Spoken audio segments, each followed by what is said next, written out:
Beyond presents Fragments, part of a play by the unknown. Good title.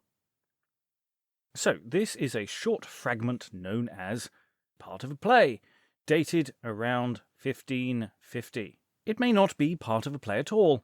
It's, well, not especially play-like. But we've seen enough plays with sermonising at length, but not quite at this length, so the label of part of a play might be reasonable.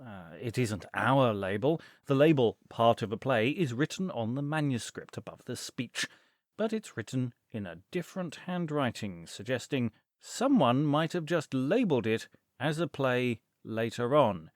It might not even be a single speech. As Martin Wiggins notes in the entry for the play in British Drama, 1533 to 1642, it might be a compilation of material rather than one single thesis. It certainly isn't an easy read, and I should prefix this recording of Heydn McCabe performing the text that this was thrown together at the end of a session without any prep, and the text pretty much unchanged from the basic transcription. When we did our exploring session on this text, I read it, because I didn't think it was wholly fair to make anyone read this cold.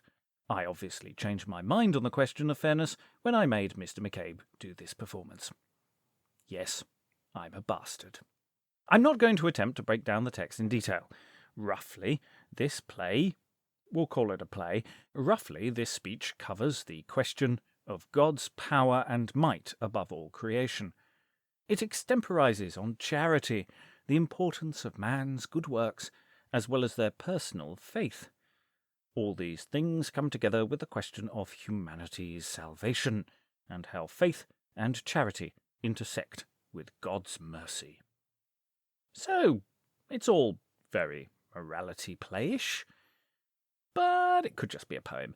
So, who knows? So, God, salvation, do good things, have faith. Again, many thanks and apologies to Heydn McCabe for taking this on sight unseen, and this is the fragment of part of a play. Enjoy? Alone and only in a wrong stall have brought to error many a soul. Of God eternal, that is but one in persons three, that is said truly to him is honour due alone, with praise and worship to him only.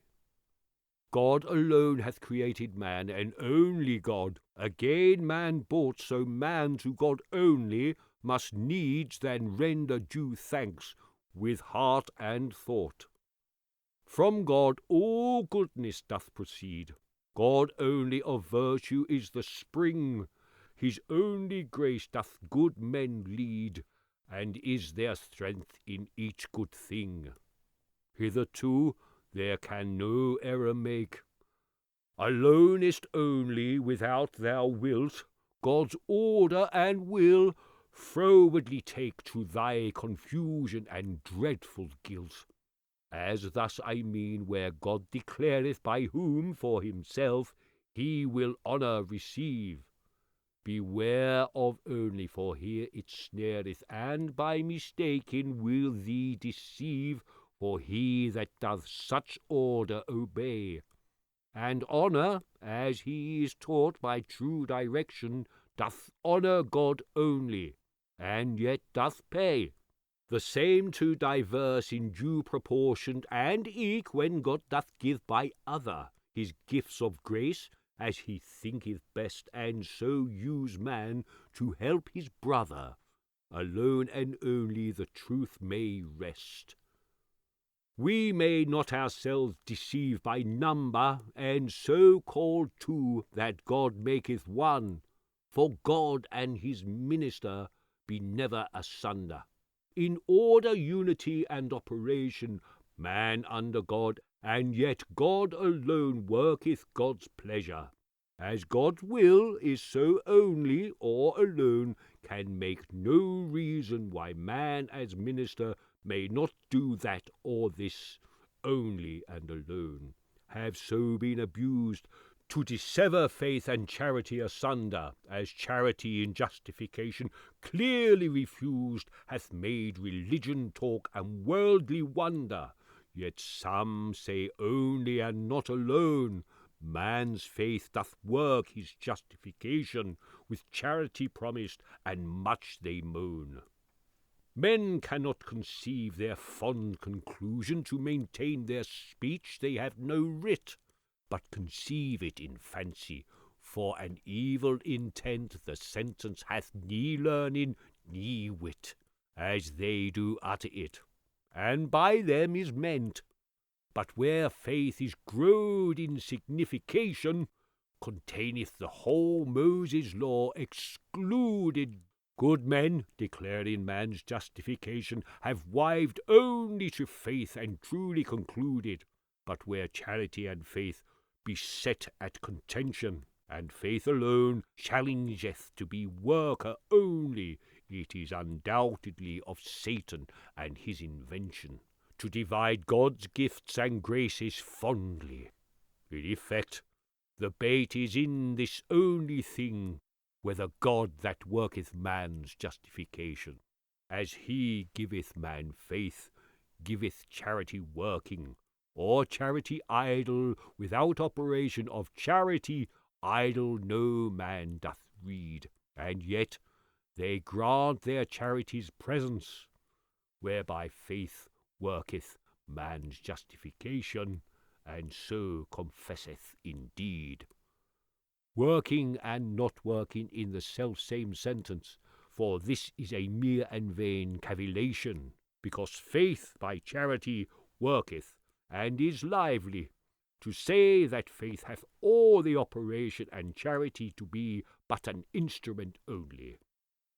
In a like speech, the wood by the fire burneth, and candle eke by fire giveth light. Shall we here gather that wood and candle worketh, and fire doth nothing? No worker can be hight, and if we say so, we must also gather this, that heat and fire be not in fire conceived, but only in wood, which by fire burn is, wherein hitherto all men have been deceived, and further where women by men engender. We must say now that men there have no action, but women only, and the reason render, like as faith by charity hath operation in works of nature, where God worketh ever. We are not afraid with God to join company, not idle, but working, and so put together causes inferior, and to one act many. In the act of grace, when God doth man renew, with the light of faith and of charity the life, God only is author, that is full true. And only the mean causes a fond foolish strife. God to heal man, do thus the medicine make, giving faith and charity all in one potion. But the right wrong judgment doth thus the matter take, that only faith there worketh the work of justification. And if thou wilt press and ask them why, thus they answer, and the matter comprehend. Faith, they say, in office is fit, and can only God's mercy, which only justifieth, apprehend. Is not this clear matter plainer and evident, to shift from one only to another? For by only faith, they say, is only meant, only mercy, by correlation of promise faith's brother.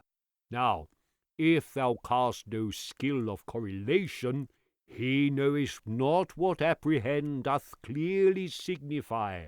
Thou canst not learn their justification, nay, perceive what is meant by their faith only. Thus, as they can, they link the matter together. Mercy, they say, is the promise, and promise only can by faith be achieved. And so what skilleth is whether faith only or only mercy be thy speech then. In God's promise is mercy, none will gainsay nay this. that promise by faith is apprehended. But yet if thou, there is yea and nay in their speech, as they handle it, falsely apprehended. For mercy is the heal that God hath promised, to forgive and renew man fallen by sin, which men receive when they be justified, both the promise and mercy contained therein. In Part of a Play, by the Unknown, the text was performed by Heydn McCabe. And that's it from this fragment. I'm not sure what might be done with this, but who knows? I might find a use for it. We have lots of damaged interludes. Maybe this could be used to do a bit of patching. If you want to go further and hear how we got here, our earlier exploring session is available on the YouTube. Links are in the show description. Part of a Play was hosted and produced by Robert Crighton for the Beyond Podcast. If you've enjoyed this episode, why not buy us a coffee on Ko-fi.com? Or become a patron and get early access and bonus material. Our patrons get to choose the play we work on next. Go to patreon.com/Beyond Shakespeare. Links in the show notes. Goodbye. Excellent, that was a good rehearsal. Let's just run that again. No, there is no way I'm making you do that again. Good, because that was cruel and unusual punishment and against the Geneva Convention.